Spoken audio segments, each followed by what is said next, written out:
Professor, tudo bem? Bem-vindo. Tudo bem, meu caro Miguel, Henrique.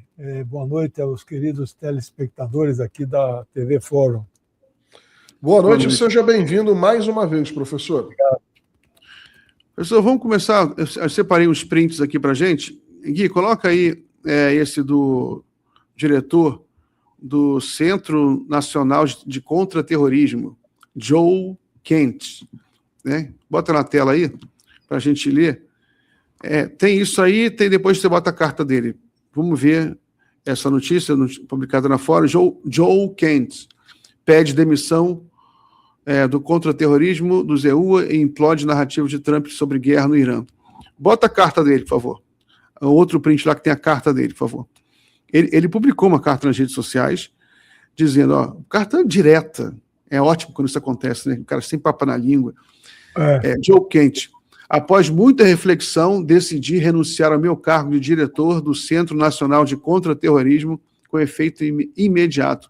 Não posso, em sã consciência, apoiar a guerra em curso no Irã. O Irã não representava nenhuma ameaça iminente à nossa nação.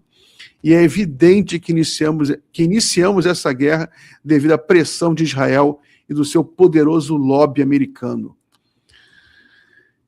Então, professor, direto, né? Agora isso aí é uma bomba na propaganda americana de guerra. O que você acha? Rapaz, isso aí, confirma a tese do Mearsheimer, né, no esse livro clássico aí de 2007, e eu comprei exatamente no ano de 2007, do Mearsheimer, né? Quem está hoje no comando dessa guerra é Israel, que está comandando. Essa guerra não tem absolutamente nenhum sentido para os Estados Unidos da América. Não havia nenhuma ameaça. A porta-voz da Casa Branca, ela gagueja quando fica falando, quando ela tenta responder aí. Não, o presidente Trump tinha informações seguras que o Irã atacaria os Estados Unidos. O Irã não tem condições de atacar os Estados Unidos. Seus mísseis balísticos de maior alcance no raio, né? O raio, você sabe que é 2 vezes o diâmetro, o diâmetro é 2 vezes o raio, é 5 mil para um lado e 5 mil para outro. Os Estados Unidos estão a mais de 12, 15 mil quilômetros não tem condições, nenhum míssil balístico do Irã tem condições de atingir os Estados Unidos. Não há registro em 47 anos de revolução islâmica do Irã de nenhum assassinato, de nenhuma ordem de matar nenhum estadunidense. Então isso aí não sustenta. Então essa renúncia foi o maior golpe que o governo Donald Trump recebeu por dentro, porque esse cara provavelmente é um republicano, é um homem conservador, mas ele já não devia estar aguentando o seu conflito de consciência, matando crianças. Aliás, ontem foi o dia, hoje é 17, ontem 16, foi o massacre de My Lai, né? Em 1968, no Vietnã, quando eles mataram 500 civis vietnamitas, tudo para salvar o povo vietnamita do comunismo, né? Como eles mataram 170 menininhas de 7 a 11 anos naquela escola fundamental 1 no Irã, para salvar, né, o Irã essa gente malvada que governa aquele país lá, que são os ayatolás, né? Mas, Miguel, eu preparei aqui um roteiro muito especial aí para os telespectadores da Fórum, super atualizado para vocês. Acabei de falar com 2 amigos. Professor, quando o senhor quiser o mapa, é só pedir que o Guilherme já está. Vou pedir, acho que é o 3º ou 4º ponto do meu roteiro. Eu acabei de falar com 2 amigos lá no Irã, são 6 horas adiantado, né? Eu fiz muitas amizades lá no Irã e tenho falado com eles, já entrevistei 2 deles de lá para cá. É muito difícil o StreamYard pegar lá, mas eu quero dizer para vocês que o Irã acabou de confirmar a morte, né, do Ali Larijani. O Larijani, ele foi o candidato do establishment iraniano nas eleições que venceu o Pezeshkian. Você veja que, né, a ditadura iraniana, né, é a 9ª eleição que eles fizeram em 47 anos, e ganhou o candidato que era o candidato que não era o candidato do Ali Khamenei e do establishment dos ayatolás, né? o candidato dos Ayatollah era o Ali Larijani, né? O Ali Larijani é um filósofo, é um homem que era o candidato, digamos assim, do coração do Ali Khamenei. Claro que ele não podia fazer campanha por causa da posição social, hierárquica que ele ocupa. Ele é o líder espiritual, né? O líder espiritual. Ele não poderia se engajar na campanha, mas toda a sua turma se engajou. Mas ganhou o Pezeshkian, que é um homem mais moderado. O Larijani é muito mais considerado linha dura, que linha dura no sentido assim de uma revolução muito mais firme e anti-imperialista. O Pezeshkian, Massoud Pezeshkian, era muito mais a favor de abrir conversas com o Ocidente, etc., muito mais maleável e tal, né? Bom, acabou de ser nomeado já um novo representante ali do Conselho de Segurança, né? Para quem acha que... Porque o líder espiritual, né, o Mojtaba Khamenei, você tira um Khamenei e põe outro Khamenei, né? É o filho dele, né? Não aparece. E o Larijani estava sumido. Então você fala assim, puxa, o Irã está à deriva, né? Não tem nada à deriva ali. Está tudo sob controle, tudo sob comando, os guardas revolucionários, então não tem nada sem controle. Já foi nomeado o professor Said Jalili. Eu conheço assim do seu currículo. Ele é chamada linha dura, né?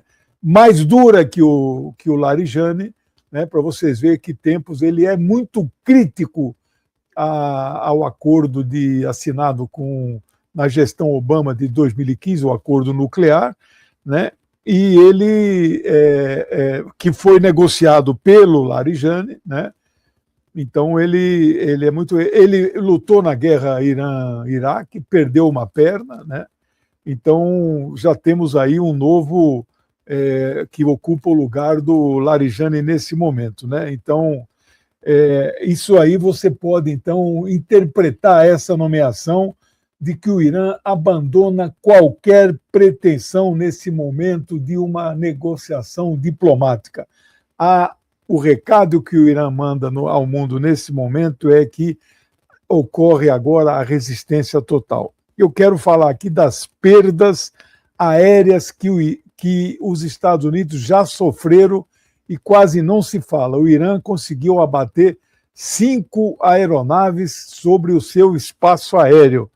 Aí não tanto numa guerra entre aeronaves, porque a Força Aérea Iraniana não tem aeronaves muito poderosas. As aeronaves são antigas e eles estão renovando com uma frota mais moderna os Sukhoi 35, mas eles não têm ainda o treinamento suficiente para operar esses mais modernos aviões russos, que são melhores que o F-35.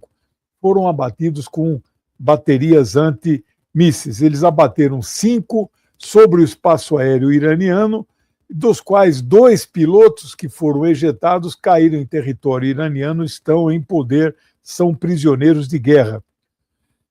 5 aeronaves de reabastecimento, são aeronaves relativamente antigas, foram danificadas, não sabemos se alguma delas foram destruídas, que estavam estacionadas na base aérea Príncipe Sultan, que fica na Arábia Saudita. Ou seja, os Estados Unidos perderam boa parte da capacidade, esses aí são postos de gasolina aéreos, né? Esses aviões ficam parados não, né? Eles ficam em voos contínuos, e aí os aviões chegam, eles ficam com aquela mangueirinha para fora, né? É um posto de gasolina aéreo, né? Os aviões encaixam na mangueirinha, eles abastecem. Aí eles saem, entram outro, cada avião-tanque desse, é o KC-35, abastece 5 jatos. Estes jatos superpoderosos, eles têm autonomia limitada. Para sair da base Príncipe Sultan, fazer um ataque ao Irã e voltar, isso dá mais de 4.000 quilômetros. Eles estão muito carregados de combustível e levam 6 mísseis embaixo da asa, 3 de cada lado. Eles não têm autonomia para ir e voltar. Então, eles precisam ser reabastecidos. A mesma coisa os de Israel, né? Eu tenho aqui um mapa da Palestina, que eles chamam de Israel, né? A principal base que fica aqui no deserto do Negev, aqui onde fica o reator, né, nuclear, onde estão as ogivas deles, né, a base o reator de Dimona, né, essa aqui é a base de Nevatim. Daqui até Teherã, estou falando Teherã, porque o Irã é muito grande, né? E de volta também são mais de 4.000 quilômetros. Então, os jatos F-35 do Irã, do Israel, também precisam reabastecer no ar. Então, esse processo depende destes aviões-tanque. O fato do Irã ter danificado ou destruído 5 que estavam ali na base Príncipe Sultan, isso é um prejuízo. Um 6º avião foi... Os Estados Unidos fala que caiu no Iraque. Um avião cai. Ele nunca é abatido. Ele caiu no Iraque, né? Ele foi abatido também. E 3 F-35 foram abatidos no ar, no espaço aéreo kuwaitiano, mas por fogo amigo. Não, então foi o próprio Kuwait que derrubou os amigos deles, não foi o Irã que abateu. O que, se for verdade, mostra a incompetência dos americanos, né? Porque eles não informaram aos Kuwait, aos árabes que estavam passando por lá. Aí eles viram aqueles aviões e abateram, porque era uma regra. Você vê, né? Mas será que abater um F-35 é tão simples assim que a bateria antiaérea kuwaitiana conseguiu derrubar? Conseguiu derrubar 3. Você vê que coisa. Porque até hoje pode ser. A gente precisa contratar o pessoal da base antiaérea do Kuwait urgentemente, porque eles são bons, hein? Esse avião que caiu lá no Iraque, morreram todos os 6 tripulantes, porque os pilotos que caíram lá no Kuwait, eles têm um sistema de ejeção. Raramente o piloto morre, a não ser que... porque eles têm um sistema de alerta quando o míssil está chegando, então o sistema de ejeção é muito eficiente, né? Salva o piloto, mas perde o jato de 100 milhões de dólares, né? Bom, agora eu vou pedir para você pôr o mapa, porque eu vou falar do bloqueio duplo, né? Que vai entrar em vigor agora, que vai mudar o cenário da economia mundial, que a guerra vai tomar um novo contorno. Esta é a grande novidade. Nós estamos vendo aí, essa é uma bota bem maior do que a bota da Itália. Esta é a Península Arábica, não é? Aquela parte de cima da bota mais pontuda é o Estreito de Hormuz. Nós falamos que ele está bloqueado, mas não é verdade. Ali está passando os navios que o Irã quer que passe. Então, os navios chineses, russos, indonésios, aí Azerbaijão não passa, mas outros estão ali, os vizinhos do Irã, Afeganistão, eventualmente, Paquistão, então uma série de... Agora, os aliados dos Estados Unidos, nenhum estão passando. Ali no Golfo, o Golfo tem um lado ocidental e o lado oriental. O lado ocidental, nada está saindo de lá. Eles estão tendo que parar a produção de petróleo, por quê? A Arábia Saudita produzia 14 milhões de barris. Cada petroleiro, super petroleiro, transporta 2 milhões de barris. Então, ela precisa, por dia, 7 petroleiros vazios para poder sair. Tem 300 super petroleiros parados ali dentro que não saem. Então, não tem mais estoque de petroleiro, está um congestionamento muito grande. O Donald Trump pediu ajuda para os seus aliados, primeiro ele disse que sozinho ia desobstruir Hormuz, não vai desobstruir. Aí ele pediu ajuda para os seus aliados europeus. O E3 é França, Inglaterra e Alemanha. Eles também disseram que não vão se envolver nisso.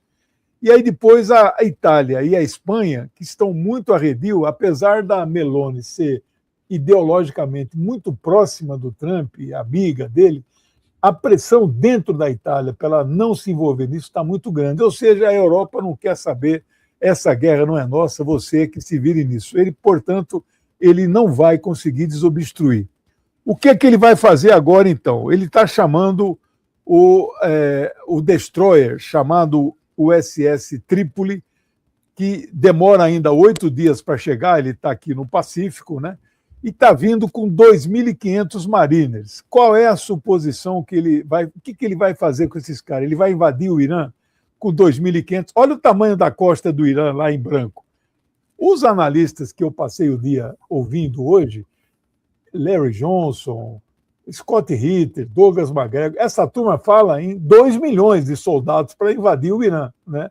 Porque quem invade tem uma necessidade de 2-1, 3-1, de quem está na defesa, né? E ali é desembarque anfíbio, é igual ao da Normandia, 6 de junho de 1944. Os caras chegaram ali com 500 mil de soldados, né? Ali eles falam em 2 milhões para poder desembarcar, né? Porque o Irã tem uma potência ali de soldados e a guarda revolucionária, não é só o exército regular. Bom, vocês estão vendo ali na pontinha ali do Estreito de Hormuz, né? Se puder aumentar o mapa um pouco, isso. Aquele na pontinha ali, tem um pontinho, um negocinho branco ali, é uma ilha. Aquela ilha chamada Ilha de Karg. Ali estão as principais refinarias de petróleo do Irã. Então, ali que sai, então, os petroleiros que o Irã não parou a sua exportação de petróleo no meio da guerra. Então, os analistas militares, que entendem muito mais eu sou apenas um curioso na questão militar, estão dizendo que este reforço de 2.500 soldados mariners, eles viriam para tomar esta ilha. E aí não vamos, 2.500 vão tomar? Eles disseram que sim, o MacGregor e o Ritter, que são coronéis da reserva e já serviram no Pentágono, né? Eles disseram que esses marines têm um treinamento, né? Que eles acham que com o apoio aéreo é possível tomar, mas não é possível assim ocupar e ficar lá por muito tempo. Mas não se sabe se isso vai acontecer. O Trump poupou os ataques até agora, ele não está intocável às refinarias nesta ilha, né? Porque se atacar estas refinarias, ele sabe que o Irã vai revidar na mesma moeda e vai atacar aqui a Arábia Saudita, onde está a UAE, United Arab Emirates, né? Onde está ali. Oman provavelmente ele não vai atacar, ele também atacaria ali onde aquele está pequenininho ali, o Catar, onde está pequenininho também o Kuwait e onde está pequenininho o Bahrein. Bahrein é uma ilha, né? É um país insular. Então, Jordânia não é produtor de petróleo, né? E a Síria, vocês estão vendo que não está em verde, porque também não é um grande produtor de petróleo, né? Então, essa é a situação. Agora, vamos passar para o lado de cá. Professora, rapidinho, só uma dúvida muito. O que ganharia na prática, imaginemos assim, os Estados Unidos ocupando com 2.500 mariners ou SEALs a ilha de Karg? Porque, ao fim e ao cabo, eles não vão poder fazer muita coisa com aquele minúsculo território que acaba servindo como uma espécie de um reservatório. E se essas tropas fossem atacadas dentro do território iraniano por mísseis do próprio Irã, mísseis, por exemplo, balísticos, hipersônicos muito fortes, tem alguma lógica operacional e estratégica nisso? Porque parece uma idiotice muito grande, não? Não, a lógica militar não tem. Tem a lógica do controle do petróleo iraniano, né? Aí estão 90% da produção petrolífera iraniana. Eles vão parar a produção petrolífera iraniana. Lógica militar não me parece que tenha nenhuma, né? Mas também vão paralisar, mas não vão conseguir fazer nada com essa produção. Também não vão conseguir fazer nada. Então, eles poderiam, digamos assim, causar um certo prejuízo. Eles param a exportação. O Irã não parou de vender petróleo durante todos os 18... Hoje é o 18º dia da guerra, né? Então, é isso. Sobre o bloqueio... Deixa eu falar agora... Se o Henrique mudar a posição da tela, porque nós temos que ver aqui a parte de trás da bota. Percebam no mapa que a área azul lá em cima do Estreito de Hormuz é maior do que a área azul aqui embaixo no Iêmen, na parte de trás da bota. Essa parte de trás aqui, no Mar da Arábia, aqui embaixo você vê uma pontinha branca aqui, que essa pontinha branca aqui chama chifre da África. Todo aqui atrás, Egito, Sudão, Eritreia, tudo isso aqui é continente africano. E o Red Sea é o Mar Vermelho, né? Estão vendo aí, né? Esse lugarzinho que entra bem ali no calcanhar da botinha chama Bab el-Mandeb. Bab em árabe é porta, Mandeb é sofrimento ou dor. é a porta do sofrimento. Esta é a entrada do Mar Vermelho, né? Hoje, o 18º dia da guerra, os Houthis do Iêmen decidiram entrar na guerra. Atrasados, mas tudo indica que, combinado com o Irã, eles estavam aí se preparando, se rearmando, porque eles foram duramente atacados. E ontem eles já afundaram um navio no Mar Vermelho e o tráfego no Mar Vermelho caiu drasticamente, né? Eles afundaram ontem o Magic Seas, eu não sei a dimensão, mas é um navio de grande porte, então já assustou todo mundo, o seguro e o frete já foi lá para as alturas, então, ao não poder entrar por ali, porque lá na ponta de cima é o canal de Suez, né? Ao não entrar por ali, eles têm que voltar, dar a volta na África inteirinha, entrar pelo Estreito de Gibraltar lá em cima. Isso significa 18 mil quilômetros a mais e o frete vai lá para as alturas. Essa imagem é fantástica. Então, você está vendo o chifre da África, é um chifre de rinoceronte. Você imagina, então, ele dá a volta tudo aqui por baixo da África, né? O Estreito de Magalhães aqui embaixo, e lá por cima, né? E passar pelo Gibraltar para poder, então, o petróleo poder ser entregue lá no mar Mediterrâneo, né? Então, os Houthis estão entrando na guerra e as coisas... O petróleo, eu já tinha, acho que não cheguei a falar, o petróleo estabilizou hoje em 115 dólares o barril. Isso é um valor altíssimo, né? Na véspera da guerra, 27 de fevereiro, ele estava a 70 dólares. Agora ele está a 115. Se o Estreito de Hormuz, e agora com o fechamento, lá é 20% do petróleo, aqui passa mais 15%, então nós vamos ter 35%, um terço do petróleo da humanidade. A Terra extrai por dia 100 milhões de barris. Para quem quiser estudar petróleo no mundo, eu acabei de comprar aqui a 15ª edição, é da Paz e Terra, eu recomendo ler. Eu tinha uma edição muito velha, que saiu a 3ª edição. De quem é esse livro? É o Daniel Yergin, né? Daniel Yergin. Eu tinha a edição de 95, saiu agora a 15ª, eu atualizei. Esse livro aí, eu estou relendo ele. Acho que na página legal. Então, essa é a Bíblia do petróleo, né? Se você quiser entender, aí você vai ter que ver que pode falar o que quiser, energia eólica, energia da maré, energia do que for. Meu amigo, nos próximos 50 anos não tem para ninguém, tem que dominar o petróleo. E você...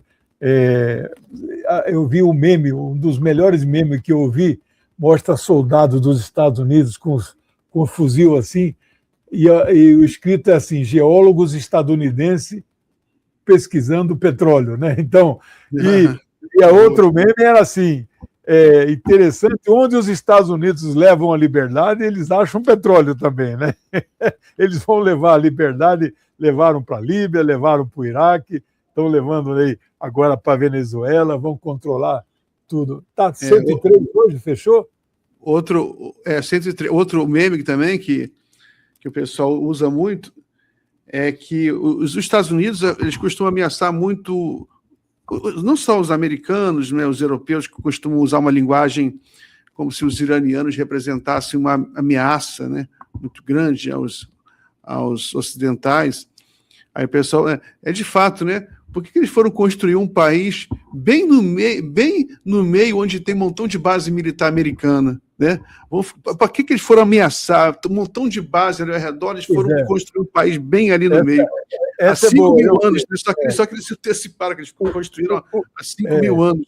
O Irã cercado de bases militares. Por que eles foram fazer um país ali no meio de tanta base militar dos Estados Unidos, né? Eu só tenho mais, então, 2 questões para completar esse roteiro que eu apresentei aqui para vocês, né? O isolamento do Trump, né? Então, o Trump hoje, ele chegou a dar uma coletiva ontem, uma entrevista, ele fala o tempo todo, né? E fala até o que não deve, né? Ele disse que está, assim, digamos, que ele não sabia que seria uma guerra tão dura, tão difícil, não tinha sido informado, que se ele soubesse talvez não fizesse, ou seja, ele andou meio que um sincericídio, um certo desabafo, né? Reconhecendo uma resistência muito além do que ele pudesse imaginar, né? E essa resistência, desde o começo, o Irã tem 31 províncias, eles não conseguem atingir todas as províncias. Desde o início, hoje é o 18º dia, amanhã é 19º, eles só atingem 24 das 31 províncias. Portanto, tem 7 que não sequer foram atingidas pela essa poderosa...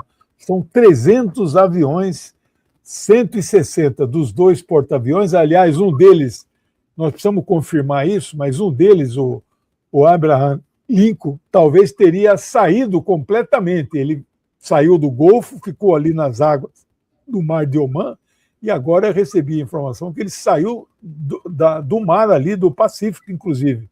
Recuou de vez. Só tem agora o Gerald Ford, que está do outro lado do Mediterrâneo. Mas, mesmo assim, necessita do reabastecimento para fazer os ataques. Nenhum avião, porque a base que talvez não precisasse reabastecimento é a base que fica a sede do CENTCOM, que é a base da 5ª Frota, que fica na ilha, é um país insular, que é um país chamado Bahrein.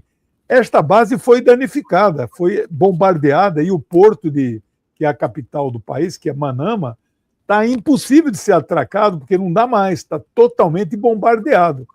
Então, este porto e esta base está fora de combate. Então, eles só podem sair do outro porta-aviões que está do outro lado, que fica no Mediterrâneo. E aí a distância implica no reabastecimento aéreo. É uma operação de guerra. Então, politicamente falando, o Trump só tem um ou outro aliado no próprio Golfo. E assim mesmo, estes países, que são aliados muito antigos, não estão se declarando abertamente com muito receio, né, das retaliações que o próprio Irã pode fazer. O que se discute hoje ali no próprio Golfo é a possibilidade real do desmantelamento de todas as bases estadunidenses, porque eles estão vendo grandes manifestações da Rua Árabe, a chamada Rua Árabe, manifestações grandes ali, né, de repúdio a esse tipo de presença estadunidense, né, que está matando inocentes ali na população iraniana. E finalizo exatamente com esse balanço dos mortos, né? Eu fiz a soma, não vou dar os detalhes, mas evidentemente que do lado iraniano é o maior número de mortos, né? Os números de militares são imensos, não há censura militar no Irã, eles então hoje totalizaram 4.789 mortos, né?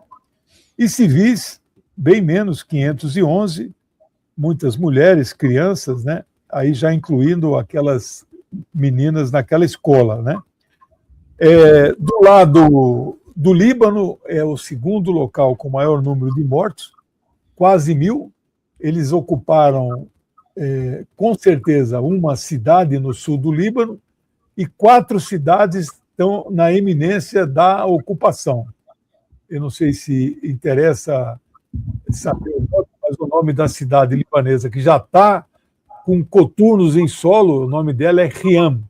Então, uma das divisões blindadas israelenses, são 3 divisões, eles já assumiram o controle dessa cidade. E tem mais 4 cidades que já estão cidades fantasma, totalmente abandonadas, que estão havendo grandes combates. Ali são os guerrilheiros do Hezbollah, os guerrilheiros vinculados ao Partido Comunista Libanês e aos guerrilheiros que são vinculados ao partido do Nabi Berri, né, que é o grupo Amal, que é também xiita, mas eu não sei se esses grupos vão conseguir segurar as divisões blindadas, que o objetivo é, no mínimo, chegar até o rio Litani, né, que são mais ou menos 30 quilômetros da fronteira norte de Israel, sul do Líbano, até esse rio, que são 30.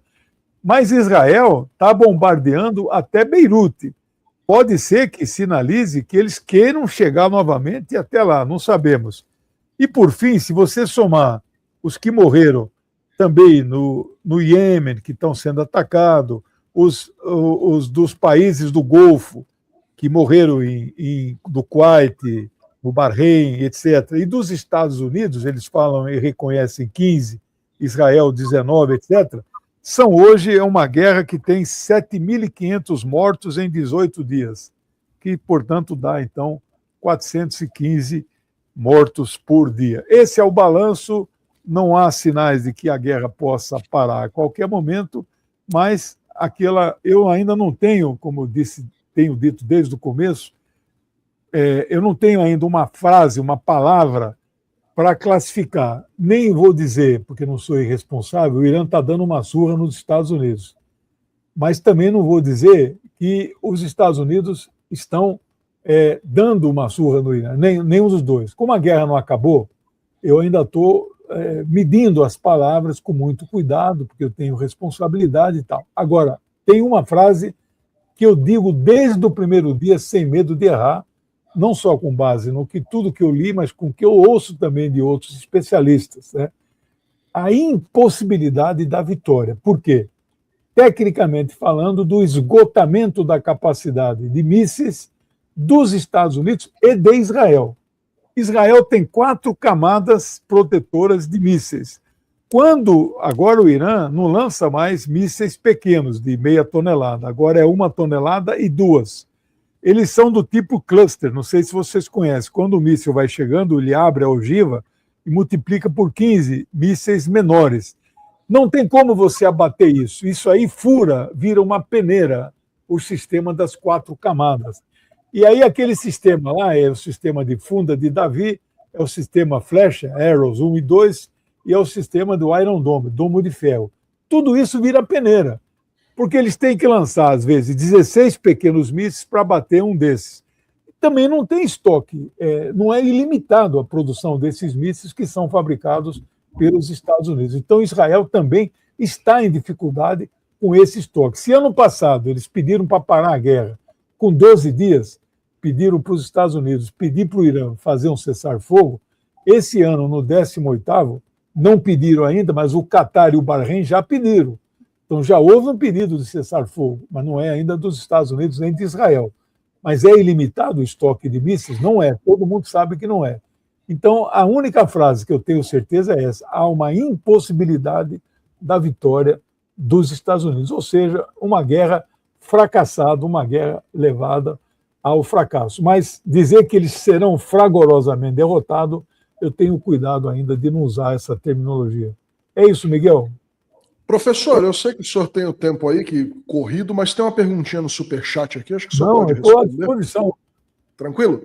O José Luiz Souza pergunta assim: professor, essa reação do Irã abre um precedente? Outros países podem não aceitar mais agressões? Eu gostaria que fosse verdade, mas aí eu fico olhando 20 países árabes, eu fico olhando a Turquia. Rapaz, ninguém tem a capacidade que o Irã tem, essa que é a verdade.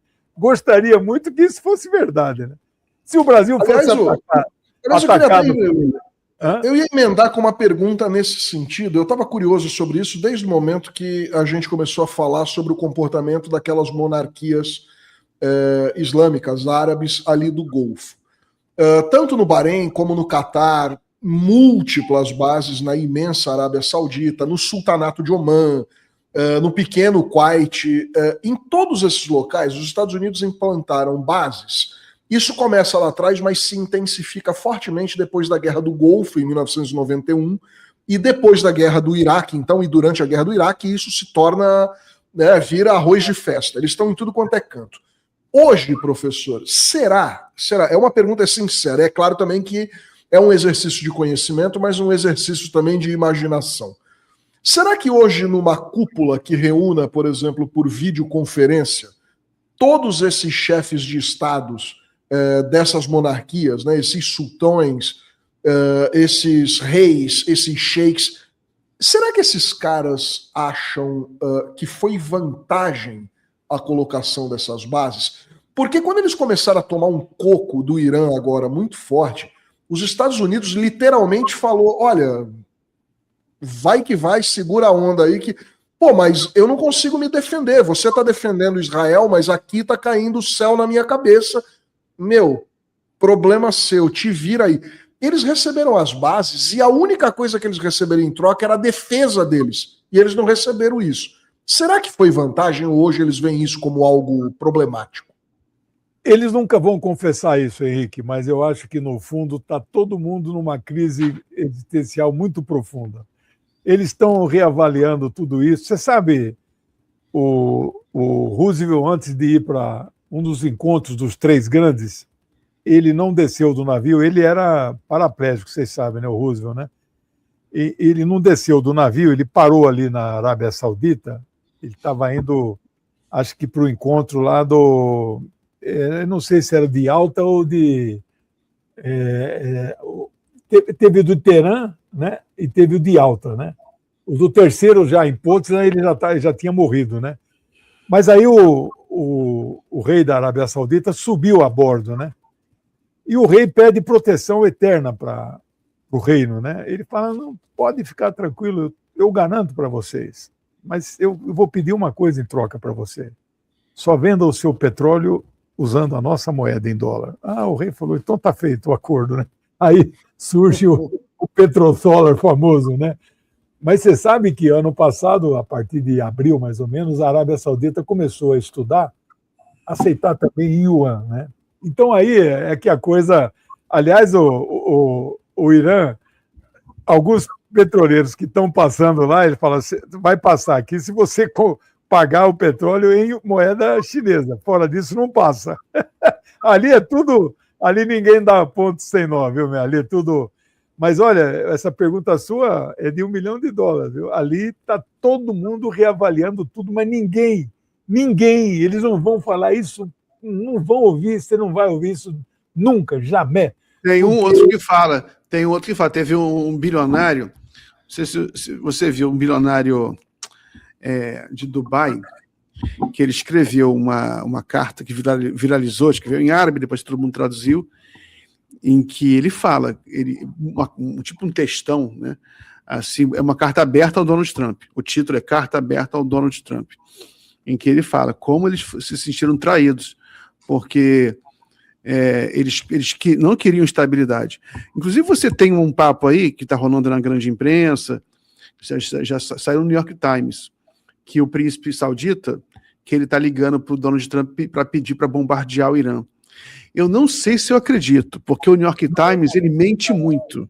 O New York Times ele mente muito. Interessa aos Estados Unidos ficar jogando um contra o outro, né? Porque a informação pública, as declarações públicas do príncipe saudita lá, do rapaz, as declarações públicas é que ele não queria guerra no Irã. Era pedindo pro Trump não invadir. Eles tentaram comprar o Trump, né? Eles deram dinheiro, eles deram um avião de $400 milhões para o Trump para tentar subornar o Trump, para ele não causar confusão naquela região, porque o prejuízo que eles estão causando lá é incalculável, né? Não tem nem como calcular. Eles estão acabando com o futuro que eles estavam construindo para eles próprios, que era de ser um grande hub de turismo, de inteligência artificial. E o Irã falou que vai destruir tudo. Se continuar a guerra, eles já fizeram uma lista de todas as empresas americanas que têm investimentos no Oriente Médio. Todas, Microsoft, OpenAI, todas que têm aqueles centros de inteligência artificial, que é bom, o deserto é bom para isso, né? Fazer centro de inteligência artificial. Mas, enfim, vamos botar a cartinha do Trump aqui, que é divertido. O Trump tá... Aliás, ô Miguel, esse jornalista aí que mentiu a respeito do Mohammed bin Salman, o príncipe regente da Arábia Saudita, ele é corajoso, hein? Porque você sabe o que ele faz quando ele pega um jornalista que ele não gosta muito do cara, né? Pois é. Ele... Bota a carta aí a carta na tela, por favor, Gui. É daquelas, né? Aquelas do Trump, que ele está com a macaca. Os Estados Unidos... Donald Trump... Essa é de agora, de hoje. De hoje? Eu vou dar aqui uma maior para a gente ler. Vou ler aqui rapidinho. Donald Trump, os Estados Unidos foram informados pela maioria de nossos aliados, entre aspas, né, da OTAN, de que eles não querem se envolver em nossa operação militar contra o regime terrorista do Irã no Oriente Médio. e isso ocorre apesar de quase todos os países concordarem veementemente com o que estamos fazendo, e de que o Irã não pode, de forma alguma, ter permissão para possuir uma arma nuclear. Não me surpreende essa atitude, pois sempre considerei a OTAN, onde gastamos centenas de bilhões de dólares por ano, protegendo esses mesmos países, uma via de mão única. Nós os protegemos, mas eles não fazem nada por nós, especialmente em um momento de necessidade. Felizmente, dizíamos, as Forças Armadas do Irã, sua marinha foi destruída, sua força aérea foi destruída, seu sistema antiaéreo e radar foi destruído, talvez o mais importante, seus líderes em praticamente todos os níveis foram eliminados para nunca mais nos ameaçarem, nem a nossos aliados do Oriente Médio, nem ao mundo, devido ao sucesso militar que alcançamos. Não precisamos, nem desejamos mais ajuda dos países da OTAN. Nunca precisamos. O mesmo se aplica ao Japão, à Austrália, à Coreia do Sul. Aliás, falando com o presidente dos Estados Unidos da América, de longe o país mais poderoso do mundo, não precisamos da ajuda de ninguém. Ai, meu Deus. Agradeço a atenção dispensada a este assunto, presidente Donald Trump. O que você acha, professor, disso aí? É a confissão de um total isolamento. Isolamento do E3, isolamento da Itália e da Espanha dobradinha, isolamento total da diplomacia mundial. E, olha, eu não duvido que ele dá uns 5 minutos nele, ele vai cair fora da OTAN, viu? Porque eles já estão discutindo na Europa a criação do exército europeu, né? É a única coisa que falta para a Europa. Europa não, Europa é continente e União Europeia é outra coisa, né? Tem muitos países que não são da União Europeia, né? Eles já estão discutindo aceleradamente, porque lá tem tribunal europeu, lá tem parlamento europeu, só não tem exército europeu, né? E eles dependem dessa OTAN, que é comandada por um general 4 estrelas estadunidense sempre, né? E aí o comandante civil é sempre um europeu, mas o general mesmo que manda nas tropas é um estadunidense. Ele vai cair fora, ele está sinalizando, ele está querendo obrigar os países membros da OTAN a aplicarem 5% do PIB. Imagina que isso vai ser seguido, mas é quase impossível. Acho que 1 ou 2 dos 20, não, são 32 agora, que seguem isso de 5%. Não dá você investir 5% em exército, em forças armadas, né? Então, a contradição entre eles é muito grande, né? Você sabe que eu, na minha juventude, né, eu sou comunista há 50 anos, vocês sabem disso, né? Mas a gente usava os termos assim, explorar as contradições interimperialistas, né? Então, hoje, aí é torcer pela briga, né? Porque você não tem que ficar de nenhum dos dois lados, né? A União Europeia, ela tem as suas pretensões aí imperialistas, evidentemente. Você sabe que houve uma conferência chamada Conferência da África, né? Foi em 1884, 85, foi convocada por aquele rei sanguinário, né? O Leopoldo da Bélgica, né? Porque o Congo era chamado de Congo belga, né? O Congo era uma possessão pessoal, né? Do Leopoldo, do rei. Ele matou 11 milhões de congoleses, né? Essa é a estimativa mais. Ele convocou essa conferência. Não é para discutir as coisas, né, como é a condição de vida do povo, não. Era para discutir, eram 9 países europeus que dominavam, dos 54 países da África, 52 foram colonizados, né? Tirando a Libéria, que é um país artificial, fundado por ex-escravos que saíram da América e foram para a África de volta lá e fundaram a Libéria, e a Etiópia, nunca foi colonizada. Os outros 52 foram colonizados. A França é o que mais teve, 15 colônias. Eles reuniram, não na África, a Conferência da África não foi na África, foi na Europa, né? Então, todos esses países aí da União Europeia hoje foram países imperialistas, tem colônias. A Inglaterra até hoje tem algumas pontas, aqui Ilhas Malvinas, né? Tem aqui na América do Sul, né? Então, eles têm vocação imperialista. Então, a União Europeia tem contradições com o imperialismo estadunidense. E essas contradições estão se avolumando. O próprio fato deles criarem um dia a moeda, o euro, mas claro que ela é subordinada ao dólar, né? O dólar. Mas o dólar está perdendo também o seu papel mundial, né? Você vê que o Trump uma das coisas que ele falou logo que tomou posse, ele vai para cima de quem se insurgir contra a moeda, porque é vital, né? Hoje, talvez o dólar não seja responsável por, no máximo, 60% do comércio, do entesouramento pessoal, das reservas, né? E cada vez menos, né? Você lembra o período que a China chegou a ter 1 trilhão e 300 bilhões, hoje caiu para 650, metade. E todo mês ela está sacando, né? E vai diminuir. Hoje o negócio é ouro, né? Até prata está na correria aí de investimentos, né? Então, esse é um cenário novo que nós estamos vivendo. Eu achei que... Professor, vamos ouvir aqui um comentário da Kaja Kallas, que é a chanceler... A pior da história. Chanceler da Europa, né? Da União Europeia. Coloca aí, por favor, Gui. A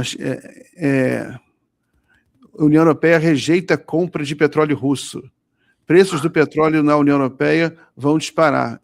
Kaja Kallas, após decisão dos Estados Unidos de aliviar as sanções ao petróleo russo, a Europa manterá as sanções e continuará a se afastar dos combustíveis fósseis russos. Eles são tão geniais que eles estão aplicando sanções contra si mesmos, né? É a sanção contra si mesmo, porque com o Trump liberando o petróleo russo, todo mundo vai poder comprar petróleo russo, menos a Europa, que vai estar se autossancionando no momento de crise dramática. É muito difícil entender o pensamento de Kaja Kallas. Como é que você avalia isso? Essa é a pior, estoniana ela, né? Essa é a pior das piores, né? Aquele anterior, até que talvez não fosse tão ruim. Você sabe que ela deu uma declaração que ela não sabia o papel que a União Soviética teve na Segunda Guerra Mundial, né?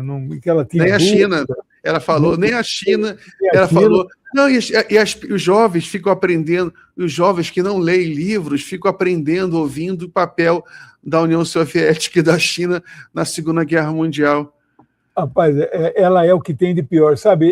Eu acho que ela pensa que a Rússia ainda é a União Soviética, ela é de um anticomunismo, ela acha que a União Soviética, que a Rússia é comunista ainda, russofóbica, entendeu? Olha, mas ela pode ser que tenha alguma razão de temer a Rússia. Você vê que a União Europeia fez 19 rodadas de sanções contra a Rússia, cumprindo a ordem que o Biden mandou, meu mestre mandou, eu vou cumprir. Eu tenho aqui o valor, é um valor assim, que não se apeguem a esses números aqui, mas é como se o metro cúbico do gás russo fosse não importa se é R$1 ou $1, o metro cúbico. Eles passaram a comprar por R$2,75 o metro cúbico do gás liquefeito dos Estados Unidos. Ou seja, eu vi. Eu fiz esse cálculo. Eu já fiz esse cálculo. Quase 3 vezes mais. Quase 3 vezes mais. Então, você vê, por que ele é muito mais caro? Porque, primeiro, que ele não vem em tubo. Não tem um tubinho que vem dos Estados Unidos. Ele tem que ser liquefeito, né? Porque o gás é gás, né? Para liquefazer o gás, ele tem que ser comprimido, né? Aí ele vem naqueles navios que tem 3 abóbadas assim, né? E aí, na hora que ele chega no porto lá de Roterdã, ele tem que ser descomprimido e virar gás. Todo esse processo é caro. E aí 18 mil quilômetros de frete, meu amigo. Então, tudo isso. E os Estados Unidos também querem ganhar dinheiro. Então, eles não vendem. A Gazprom é uma das mais baratas do mundo. Então, eles vendem caro. Então, você vê o que é a subserviência, né?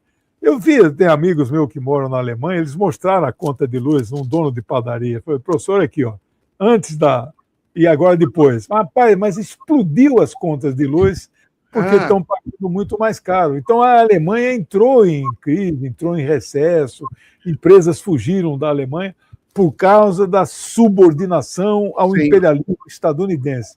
Deixaram de comprar. Você sabe que tinha a Merkel, uma mulher de cabeça aberta, de direita, mas de cabeça aberta. Sim. Fez acordo com a Gazprom e aquele Nord Stream 1, ela construiu 2. Investiu 6 bilhões de euros, a Gazprom mais 6. 12 bilhões ali embaixo do mar, ali é o Báltico, né? Ali 1.000 quilômetros de tudo ali, os ganhos, tudo prontinho. O Scholz tomou posse, era só ligar. Ó. Rapaz, pois é, abrir a torneira. É só abrir a torneira. Ele fechou a torneira de vez. Não contente em fechar a torneira, Miguel e Henrique, eles explodiram o gasoduto, meu amigo. É total subserviência. Aí passaram a importar dos Estados Unidos caro e passaram a importar lá do Emirados e do Kuwait. Agora bloqueou. Agora não tem mais. Eles pararam de exportar gás, porque não passa no Hormuz. E a Europa está sem gás, sem petróleo, sem nada. E uma mulher dessa fala, não vamos comprar da Rússia, não. Vai comprar de quem, cara pálida? É impressionante. Viu? O gás aqui em Portugal, ele hoje custa o dobro, mais que o dobro do que custava antes da guerra. Custa 34 euros um botijão, eles chamam de bilha aqui. 34 euros uma bilha. E custava 13 antes da guerra. E o português paga feliz 150% a mais, mas eu não compro gás russo. Aliás, eu fico impressionado como o português tem medo de russo, viu?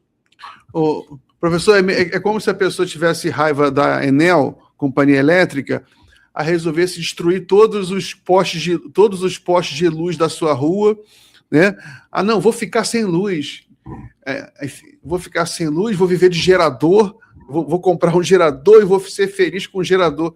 Eles destroem a própria infraestrutura, né? E a russofobia é absurdo. Mas viu, Miguel, essa mulher não sabe o que fala, ela está comprando gás russo através da Índia faz muito tempo. Pois é. A Índia está vendendo gás russo faz tempo, ela ganha um dinheiro em cima. Essa mulher, mas não sabe o que fala essa Kaja Kallas, rapaz. Olha, vou te falar, essa estoniana, ela é fraca demais, viu, rapaz? E ela compra o gás russo através dos manufaturados chineses. Eles são tão burros que eles esquecem que, se eles não compram o gás, a China vai comprar mais barato ainda. A energia barata permite que eles aumentem a sua produção industrial, vendo para a Alemanha. Então, na Alemanha, chegam os produtos industriais feitos com gás russo que eles não quiseram comprar. Porque é inacreditável. Agora, a Kaja Kallas calada é uma poetisa, né? Foi ela que... Essa aí é boa. Há uns 2 meses ela deu uma declaração que é inacreditável. Ela disse que não sabia de onde vinha a tese de que os soviéticos tinham tido participação na queda do regime nazista e que até onde ela se lembrava isso tinha sido algo protagonizado pelos americanos. E foi tão absurdo que até os europeus, que são muito pró-Estados Unidos e anti-Rússia, todo mundo ficou assim no parlamento europeu olhando para ela, tipo, Kaja, o que você está falando aí? Mas a Kaja calada é uma poetisa. Ela é... Poetisa. Agora, com a guerra no Irã, ela veio só culpando o Irã. Só culpando o Irã. O Irã ela fez uma postagem uma semana atrás que eu nunca vi. Não sei se vocês conhecem o termo, que é um jargão de internet chamado ratio. Ratio.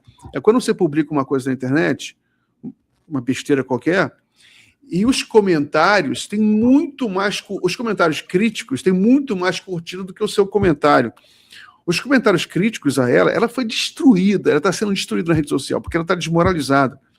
E os europeus agora, os europeus estão acordando, porque a necessidade, né, finalmente, né, porque você pode viver esse mundo da fantasia até um determinado tempo. Tem um momento em que a realidade se impõe. O professor, você tem um fenômeno que eu li que eu achei interessante. Você sabe que na Europa esse centro imperialista pró-americano e pró-guerra, né, que eles só querem saber de guerra, a Kaja Kallas, ela só fala de guerra. A Ursula von der Leyen só fala de guerra. Só fala de guerra. A Ursula von der Leyen fez a campanha dela para a presidência da comissão, eu lembro, na Noruega, visitando, como é que se fala, abrigos subterrâneos, nucleares, que a Europa ia precisar. Mas, enfim, bota aí, por favor, o último print para a gente comentar, Gui, que é do alemão, é o ministro de Relações Exteriores da Alemanha. A Alemanha que começou toda animada com a guerra, né? O Merz foi lá na Casa Branca, no Salão Oval, mas agora eles estão sentindo, né? Aí ele falou aqui, ó, ministro das Relações Exteriores da Alemanha anuncia que anuncia que o país busca negociações e um acordo com o Irã. Se as forças armadas do ZEU não conseguirem garantir um controle de Hormuz, é muito provável que as forças europeias também não consigam. Imagina. Precisaremos de um acordo com os Estados Árabes e o Irã para restabelecer a navegação. Alguém está descobrindo diplomacia, né, uma arte milenar, né? Está descobrindo. O que você acha, professor? Rapaz, essa declaração, quando a gente era pequeno, tem aquela brincadeira de quem pisca primeiro, né? Essa aí ele deu uma piscada boa, hein, meu amigo? Mandou um aceno para o Irã de primeira, igualzinho o Tucker Carlson. Tucker Carlson vai abrir uma conversa com o Irã, vai entrevistar não sei quem lá e vai ser perseguido. Interessante. Vai ser, o Tucker Carlson falou, a CIA está preparando, vão persegui-lo porque ele está abrindo um canal com o Irã. O Irã hoje vai sair a cavaleiro desse processo, viu? Porque o que ele teve de vítimas nessa história toda, e essa declaração, não sei se esse é o Pistório, se o Pistório era o ministro anterior, a gente confunde muito, é tanto nome, né? Mas eu achei boa essa declaração aí, né? Isso aí enfraquece. Não tem o nome dele. Não tem, ali não tem. Eu procurei ver. Mas é isso, tá bom, o campo adversário está tendo muita fragmentação, né? Aquela música do filho do Gonzaga, o Gonzaguinha, né? Procurando no campo do adversário, né? Procurando a brecha para poder passar e tal. E muito interessante, né? É isso aí. Tá. E a Rússia tem um embaixador da Rússia em Londres, que é um cara muito fera. Ele dá umas entrevistas, né? Ele é bem direto. E ele perguntaram para ele, mas a Rússia é neutra nessa guerra? Não, a Rússia não é neutra. A Rússia está do lado do Irã. Claro. E a Rússia vai ajudar o Irã. E a gente tem relações com o Irã, ela está ajudando com... O próprio Trump admitiu, né, porque os repórteres ficam tentando, a imprensa americana é pró-guerra, né, fica tentando fazendo joguinho a Rússia está ajudando, tentando jogar os Estados Unidos contra a Rússia. Aí ele falou, mas a gente faz a mesma coisa na Ucrânia, a gente não está ajudando a Ucrânia para atacar a Rússia. Mas enfim, professor, muito obrigado pela entrevista. Obrigado. Conta sempre comigo aí, viu? Um abraço aí, pessoal. Tchau. Forte abraço. Obrigado. Valeu, obrigado, professor. Tchau.